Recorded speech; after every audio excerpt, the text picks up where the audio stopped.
Merhaba arkadaşlar, kanalıma hoş geldiniz. Bugün sizlerle bu örümcek işi yastık kılıfını yapıyoruz. Yastığımın ölçüsü 45'e 45 santim, boyunu dilediğiniz uzunluklarda yapabilirsiniz. Püskülsüz haline yaklaşık 210 metre ip kullandım. Kanalıma hala abone değilseniz kanalıma ücretsiz abone olabilirsiniz. Sıradaki videolardan anında haberdar olmak için zili açabilirsiniz arkadaşlar. Şimdi sizleri bekletmeden yapılış aşamasına geçebiliriz. Ben yurt dışında yaşıyorum. Yabancı marka ip kullanıyorum. Aynı özelliklerde ipi bulabilmek için bu arkadaki metrajlarına ve özelliklerine bakmamız gerekiyor. İp alırken ipin kalınlığı 2 mm ama %46 koton, %40 polyester, %14 rayon.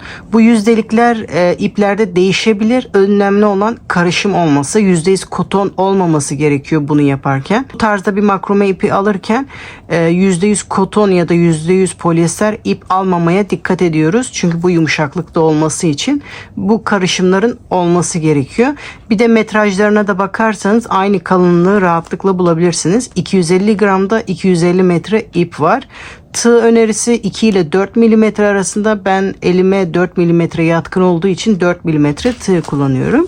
İp alırken bu arkayı muhakkak okuyalım. Bu gramaj ve yüzdeliklere bakarsanız aynı özelliklerde ipi rahatlıkla bulabilirsiniz. Benim yaptığım ölçülerdeki bir taban için 97 zincir hazırlıyorum. Bu şekilde zincirimi çekmeye başlıyorum.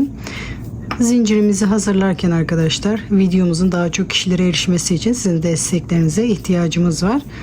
Bu videoları hazırlamak inanın hiç kolay değil. Sizlerden ricam videoya bir beğen ve yorum yaparak destek olursanız videomuz daha çok kişilere erişmiş olur.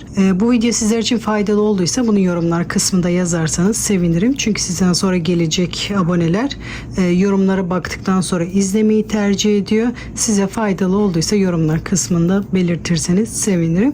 Şimdi zincirimi hazırlayıp geliyorum. Şimdi zincirimi hazırladım. Toplamda 97 zincir çektim. Şu anda yaptığımız zincir çok geniş duruyor ama örneği oluşturduktan sonra toparlıyor. Şu şekilde ölçerek size göstereyim. Şu anda yaptığımız zincir bu kadar geniş görünüyor. Örneği yaptıktan sonra bunun genişliğinde olacak, toparlanacak.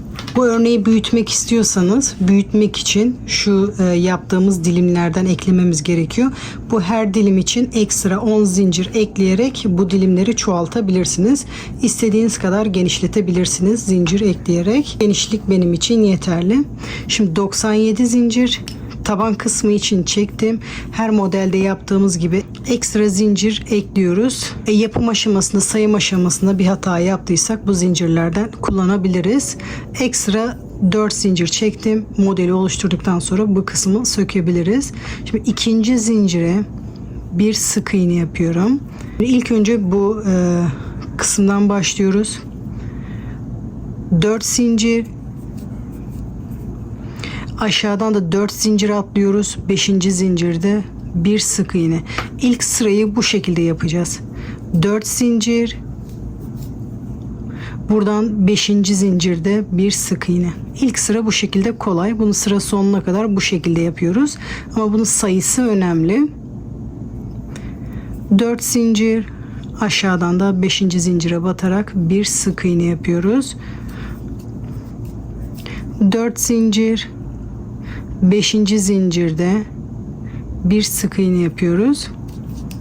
İlk sıra bu şekilde kolay oluyor. Bu yaptığımız halkalardan sıra sonuna kadar toplamda 19 tane olması gerekiyor. Bu halkaları yaparken tekli olarak bitmesi gerekiyor. Sonuncuyu da birlikte yapacağız. O şekilde çiftli olacak. Sıra sonuna kadar toplamda 19 tane halka hazırlayalım. Bu yaptığımız halkalar sıra sonuna kadar toplamda 19 tane halka oldu. 4 tane ekstra zincir çekmiştik. Onları kullanmamıza gerek kalmadı. Bu zincirleri söküyoruz. Her zaman fazla zincir çekmekte fayda var. Bu şekilde sıra bitiminde sökebiliriz.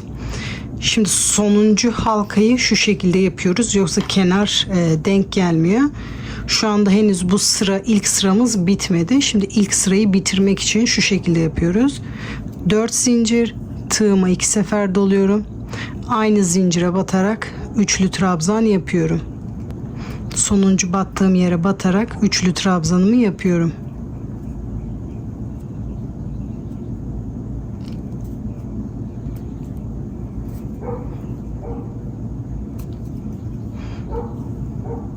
Sırasıyla 2 sefer doladıklarımı en son ikisini birlikte yapıyoruz. Şimdi 20. halkayı bu şekilde yapıyorum. Diğer yöne döneceğim. 4 zincir, tığıma 2 sefer doluyorum. Buradaki trabzanın tepesine batarak bu şekilde ikisini birlikte tığımda tutuyorum. Son 2 tığıma 2 sefer doluyorum. Şu kısımlara daha rahat anlatabilmek için bu kısımlara baklava dilimi diyeceğim. Şu anda ilk baklava dilimini yapıyoruz. Sıra sonu burası arkadaşlar. Burada trabzan yapmaya başlamıştık. Buraya batmıyorum. Onun yanındaki bu battığım zincire batıyorum. Burası ilk baklava dilimimiz olacak. Tığıma 2 sefer dolamıştım. Bak, son batış noktası değil, ondan önceki batış yerine batarak sırasıyla 2 sefer doladıklarımı yapıyorum. Sonra üçünü birlikte yapıyorum. Bu şekilde ilk baklava dilimimizi oluşturmaya başladık. 4 zincir, aynı noktaya batarak bir sık iğne yapıyoruz. Şimdi bu yastığın tepe kısmını yapıyoruz. Tek tarafını zincirli bir şekilde yaptık. Diğer tarafını trabzanlı bir şekilde yapacağız bu halkalarımızı. Şimdi 4 zincir, yeni baklava dilimine başlıyoruz arkadaşlar. Gördüğünüz gibi bu bir baklava dilimi oldu. Tığıma 2 sefer doluyorum. Aynı noktaya batarak üçlü trabzanımı yapıyorum. Sırasıyla doladıklarımı en son tığımda tutuyorum ikisini. Tekrar tığımı 2 sefer doluyorum. Şimdi burada yaparken baklava dilimini oluşturmak için bu noktaya batmıyoruz. İkinci batış noktasına batarak üçlü trabzanımızı yapıyoruz. Sırasıyla 2 sefer doladıklarımızı en son üçünü birlikte yapıyoruz. Şimdi baklava dilimini bitirmek için zincirli kısmını da yapıyoruz. 4 zincir, aynı noktaya batarak bir sık iğne yapıyoruz. Bu şekilde ikinci halkamızı da oluşturmuş olduk. Şimdi 4 zincir, tığıma 2 sefer doluyorum. Aynı noktaya batarak sırasıyla doladıklarımı en son ikisini birlikte tığımda tutuyorum. Tığıma 2 sefer doluyorum. Sıradaki sık iğneye değil, ikinci battığım noktaya batarak zincire üçlü trabzan yapıyorum. En son üçünü birlikte 4 zincir, aynı noktaya batarak bir sık iğne yapıyorum. Bu şekilde sırasıyla baklava dilimlerini oluşturuyoruz. Yastığın diğer kısmını da bu şekilde yapıyoruz. Sıra sonuna kadar, bu noktaya kadar yapalım. Sıra sonuna kadar geldik. Sonuncu baklava dilimini yapacağız. 4 zincir, tığıma 2 sefer doluyorum. Aynı noktaya batarak sırasıyla doladıklarımı en son tığımda tutuyorum. Tığımı 2 sefer doluyorum. İlk battığım noktaya batarak üçlü trabzanımı yapıyorum. Üçünü birlikte yapmıyorum. Tığımda tutuyorum. Tekrar tığıma 2 sefer doluyorum. Aynı noktaya batarak sırasıyla 2 sefer doladıklarımı, sonra üçünü birlikte, en son ikisini birlikte yaparak sırayı burada bitiriyorum. Şu anda sıranın sonuna geldik. İkinci sıraya başlayacağız. Birleşim noktasını karıştırmamak için buraya işaretimi alıyorum. Şu anda henüz toparlanmadı. 1-2 sıra yaptıktan sonra gerçek ölçüye gelecek. Şimdi yeni sıraya başlıyorum. Baklava dilimi yaparak başlıyoruz. 4 zincir, tığıma 2 sefer doluyorum. Burada trabzanın tepesine batarak üçlü trabzanı yapıyorum. İkisini tığımda tutuyorum. Tekrar tığıma 2 sefer doluyorum. Burası baklava diliminin kenarı. Buraya batmayacağız. Bu baklava dilimlerinin tepesine batarak yapacağız. Burası da bu şekilde bir baklava dilimi olacak. Bu baklava diliminin alt kısmı, şu anda yapacağımız da üst kısmı olacak. Bakın, diğer yöne döndükten sonra bu zincirli kısımları yaparken yaptığımız tepe kısımlarına batacağız. Tığıma 2 sefer doladım. Bakın, burada tepesine batarak sırasıyla 2 sefer doladıklarımı en son üçünü birlikte yapıyoruz. Bu şekilde bu kenardaki baklava dilimi de oluşmaya başladı. 4 zincir, aynı noktaya batarak bir sık iğne yapıyoruz. 4 zincir, tığıma 2 sefer doluyorum. Aynı noktaya batarak üçlü trabzan, tığımda ikisini tutuyorum. Tekrar tığıma 2 sefer dolayarak, şimdi bu sırada bu baklava dilimlerinin uçlarına batacağız. Bu ara boşluklara batmıyoruz. Buradaki dilimin tepesine batarak üçlü trabzanı yapıyorum. En son üçünü birlikte 4 zincir, aynı noktaya batarak bir sık iğne yapıyoruz. 4 zincir, tığıma 2 sefer doluyorum, aynı noktaya batarak üçlü trabzan yapıyorum. Tığıma 2 sefer doluyorum. Bu ara boşluğa batmıyoruz. Buradaki baklava dilimin tepesine batarak üçlü trabzanı yapıyoruz. İkisini birlikte, sonra üçünü birlikte yapıyoruz. 4 zincir, aynı noktaya batarak bir sık iğne yapıyoruz. Bu şekilde baklava dilimlerimizi örmeye devam ediyoruz. Bu şekilde sıra sonuna kadar yapıyoruz. Bu kenarı da aynı buradaki gibi yapacağız. Kenarı bir sefer göstermek istiyorum. Bu kenara kadar yapalım. Kenara kadar geldim. Bu kenarda da baklava dilimi yapmaya devam ediyoruz. 4 zincir, tığıma 2 sefer doluyorum. Bu aynı noktaya batarak üçlü trabzanı yapıyorum. Tığıma 2 sefer doluyorum. Burada kenara batmıyoruz. Şimdi diğer yöne dönerek diğer yöndeki bu baklava dilimin tepesine batıyoruz. Buraya batmıyoruz. Direkt buraya batarak sırayı dönüyoruz. Bu şekilde sırasıyla doladıklarımızı en son üçünü birlikte yapıyoruz. 4 zincir, burada aynı noktaya batarak bir sık iğne yapıyoruz. Bundan sonrası normal sıralarda yaptığımız gibi yapıyoruz. 4 zincir, tığıma 2 sefer dolayarak burada baklava dilimine başlıyorum. Tığıma 2 sefer doluyorum. Bu sıradaki baklava diliminin tepesine batarak üçlü trabzan yapıyorum. Üçünü birlikte 4 zincir, aynı noktaya batarak bir sık iğne yapıyorum. Bu şekilde sırasıyla bütün baklava dilimlerini buraya kadar yapalım. Sıra sonuna kadar geldim. Burası benim başlangıç noktam. Son baklava dilimini yapıyorum. Buradaki gibi bitireceğim. 4 zincir, tığıma 2 sefer doluyorum. Bu kısmı normal yaptığımız gibi tığımda tutuyorum. Tığıma 2 sefer doluyorum. Bu başlangıç noktasına batarak üçlü trabzanımı yapıyorum. Tığımda üçünü tutuyorum. Sıra sonunu bu şekilde yapıyoruz. Tığıma 2 sefer doluyorum. Aynı noktaya batarak. Bu şekilde isterseniz, dilerseniz böyle dördünü birden yapabilirsiniz. Dilerseniz bu şekilde üçünü birden, sonra ikisini birlikte yaparak sırayı bu şekilde bitirebilirsiniz. Bu her sırada birleşim noktası biraz bu tarafa doğru kayıyor. Hiç önemli değil. Bu yastığın arkasında kalacak. Şimdi burada aynı burada yaptığımız gibi yeni sıraya başlıyoruz. Şimdi burada yeni sıraya başlıyoruz. Bundan sonraki sıralar hep aynı sırayı tekrar ederek yapacağız. Runner'da bu kenarların bu şekilde baklava dilimi durması için hep 2 sırayı tekrar ediyorduk. Ama yastıkta böyle bir kenar olmadığı için sürekli dönerek devam edeceğiz. Bunda aynı sırayı tekrar ederek bu yastık kılıfını tamamlayacağız. Tamamen tek sıradan oluşuyor. 4 zincir, tığıma 2 sefer doluyorum. Burada trabzan tepesine batarak baklava dilimi yapmaya başlıyorum. Şimdi bu kenar kısmında bir tane baklava dilimimiz oldu. Kenarda da onun tepesine batarak baklava dilimi oluşturmaya devam ediyorum. Sonra üçünü birlikte 4 zincir, aynı noktaya batarak bir sık iğne. Şimdi diğer yöne doğru dönüyorum. 4 zincir, tığıma 2 sefer doluyorum. Aynı noktaya batarak 2 sefer doladıklarımı tekrar tığıma 2 sefer doluyorum. Buradaki baklava dilimin tepesine batarak yeni dilime başlıyorum. 4 zincir, aynı noktaya batarak bir sık iğne. Bu şekilde bu sırayı tamamlıyoruz. 4 zincir, tığıma 2 sefer doluyorum. Aynı noktaya batarak ikisini birlikte, son ikisini tığımda tutuyorum. Tığıma 2 sefer doluyorum. Buradaki baklava dilimin tepesine batarak ikisini birlikte, en son üçünü birlikte yapıyorum. 4 zincir, aynı noktaya batarak bir sık iğne yapıyorum. Sırayı bu şekilde tamamlıyoruz. Bu kenarı da aynı bu kenarda yaptığımız gibi yapıyoruz. Dönerek burada sıra sonuna kadar yapalım. Sıra sonuna kadar geldim. Baklava diliminin yarısını yaptım. Tığıma 2 sefer doluyorum.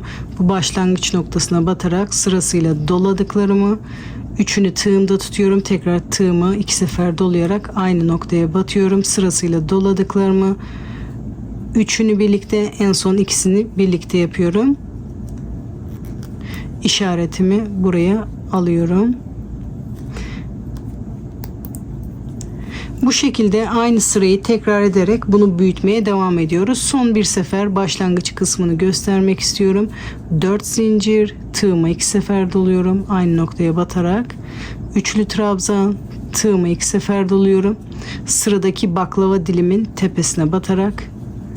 Üçlü trabzan, üçünü birlikte. 4 zincir, aynı noktaya batarak bir sık iğne. 4 zincir, tığıma 2 sefer doluyorum, aynı noktaya batarak üçlü trabzan, tığıma 2 sefer doluyorum, sıradaki baklava dilimin tepesine batarak üçlü trabzan yapıyorum. 4 zincir, aynı noktaya batarak bir sık iğne yapıyoruz. Bu şekilde aynı sırayı tekrar ederek, dönerek bu yastık kılıfımızı büyütüyoruz. Bu şekilde yastık kılıfımızın üzerinde ya da yastığımızın üzerinde ölçüyoruz. Bu şekilde püskül boyunu da hesaplayarak o noktaya kadar örüyoruz arkadaşlar. Bu şekilde baklava dilimlerini sayarsak toplamda ben 7 tane baklava dilimi yapmışım. Bu şekilde ucuca şöyle saymıyoruz. Bu şekilde ucuca toplamda 7 tane baklava dilimi yapmışım. Bu sizin yaptığınız ölçülere göre, ipe göre değişiklik gösterebilir. En iyisi bu şekilde yastığı ölçerek yaparsanız sizin için daha iyi olacaktır. Şimdi buraya kadar örelim. Yastık kılıfımı bayağı ördüm. Yastığın üzerine geçirdim. Bu şekilde püskülle ölçü aldım. Püsküllerin bu şekilde durmasını istiyorum. Bu uzunluğa kadar ördüm. Siz de yastığın neresine kadar gelmesini istiyorsanız oraya kadar örebilirsiniz. Bu birleşim noktası kaya kaya buraya kadar geldi. Kenarda başlamıştık. Bu şekilde birleşim noktası buraya kadar geldi. Sizin de burada bitiyorsa hiç önemli değil. Şimdi sıra sonunda da tığımı 2 sefer doluyorum. Aynı noktaya batıyorum. İkisini birlikte. Tığımı 2 sefer doluyorum. Bu birleşim noktasına batıyorum. Şimdi tığımı üçünü de tutuyorum. Tığıma 2 sefer doluyorum. İkisini birlikte, en son üçünü birlikte, sonra ikisini birlikte yaparak bu şekilde sıramı bitiriyorum. Bir zincir çekerek ipimi burada kesiyorum. Sonra bu ipi arkada saklıyoruz. Siz de bunun yastığın nereye kadar gelmesini istiyorsanız oraya kadar örebilirsiniz. Şimdi püskül yapılışına geçebiliriz. Şimdi püskül yaparken bu şekilde 2 adet ip hazırlıyorum püskülü bağlamak için. Püskülü 2 türlü yapabilirsiniz. Birincisi benim gibi elinizde sararak yapabilirsiniz. İkincisi de bir cisme sararak, kart, karton, kumanda, ne isterseniz istediğiniz bir cisme sararak da yapabilirsiniz. Yapacağınız cismin genişliği önemli. Ne kadar uzunlukta yapmak istiyorsanız. Püsküllerin boyu 10 santim olsun istiyorsanız 10 santim genişliğindeki bir cisme sararak yapabilirsiniz. Örnek şu şekilde bir kitap diyelim ya da bunun kalınlığında bir karton. Bu şekilde ona sararak da yapabilirsiniz. Ben şimdi elimde göstereceğim ama dediğim gibi bir cisme sararak da bu şekilde yapabilirsiniz. Şimdi ipimi alıyorum. Neye sarmak istiyorsanız onu alın. Ben elimde yapıyorum. Bu şekilde sararak püskülümüzü hazırlıyoruz. Bu sarma sayısı sizin isteğinize bağlı, yapacağınız kalınlığa göre değişir. Ne kadar çok sararsanız o kadar çok ip gider ama kalın oldukça da püskül daha güzel duruyor. 6, 7, 8, 9, 10, 15 sefer sardım. İpimi kesiyorum. Sonra ipimizin tekini alıyoruz. Bu şekilde sardığımız ipin arasından beri geçiriyoruz. Neye sardıysak ipi arasından beri geçiriyoruz. 2 ipi eşit bir şekilde tutuyoruz bu şekilde. 2 sıkı düğüm atıyoruz. Burayı tutuyorum ki açılmasın. Bu şekilde 2 sıkı düğüm atıyoruz. 1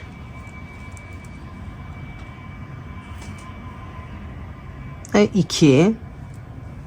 Şimdi ilk iple işimiz bitti. Şimdi bağlama kısmına geçiyoruz. Diğer ipi alıyorum. İpin tek tarafını bu şekilde püskülün boyunda tutuyorum. Sonra yukarıdan yaklaşık 1,5-2 santim genişliğinde bir mesafe bırakıyoruz. Bu mesafeyi bütün püsküllerde eşit olarak yapmamız gerekiyor ki bu kısımları aynı dursun. Yaklaşık 1,5-2 santim genişliğinde bir mesafe bırakıyorum. Bu ipimi de sıkıca burada tutuyorum. Şimdi sarmaya başlıyorum. Bir tur yaptım. 2 tur. Bu şekilde 3 tur sardım. Sonra ipin diğer ucunu alıyorum. Daha fazla sarma işlemi yapmak istiyorsanız bu kısımda sarabilirsiniz. Burada da 2 düğüm atıyorum.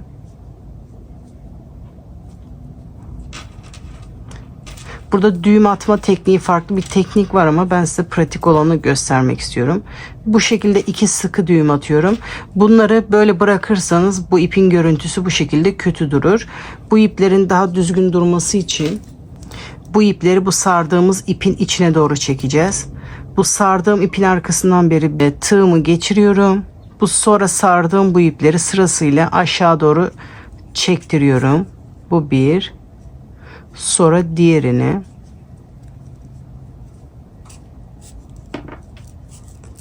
Sonra bu ipleri düğümü arkaya doğru getirmeye çalışıyorum. Parmağım yardımıyla düğümü arkaya getiriyorum.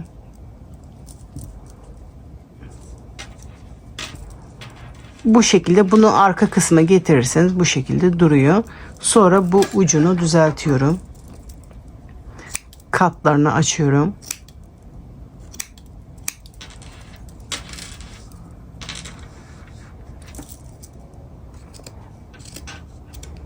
Bu şekilde püsküllerimiz hazır. Püskülleri bu şekilde sade olarak kullanabilirsiniz. Buralara boncuk da takabilirsiniz. Püskülleri daha kalın yapmak istiyorsanız sarma sayısını çoğaltmanız gerekiyor. Bakın bunu 15 defa sararak yapmıştım. Bunu 30 defa sararak yaptım. Püsküllerim hazır. Püskülleri takarken sadece ön ve kenarları takıyorum. Arkaya püskül takmıyorum.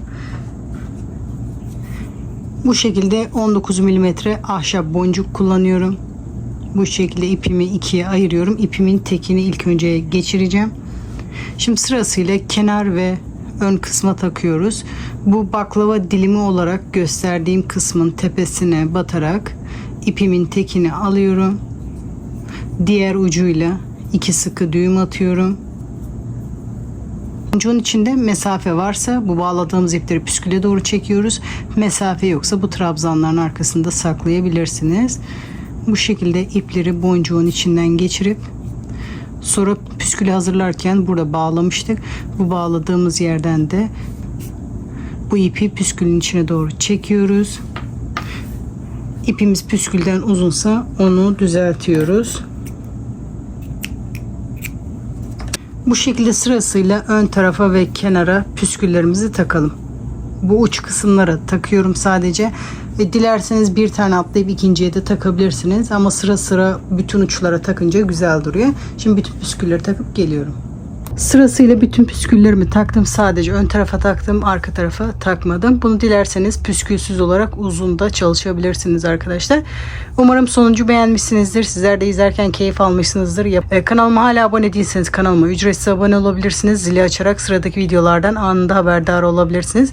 Yapacak arkadaşlara kolay gelsin diyorum. Sıradaki videolarda görüşmek üzere.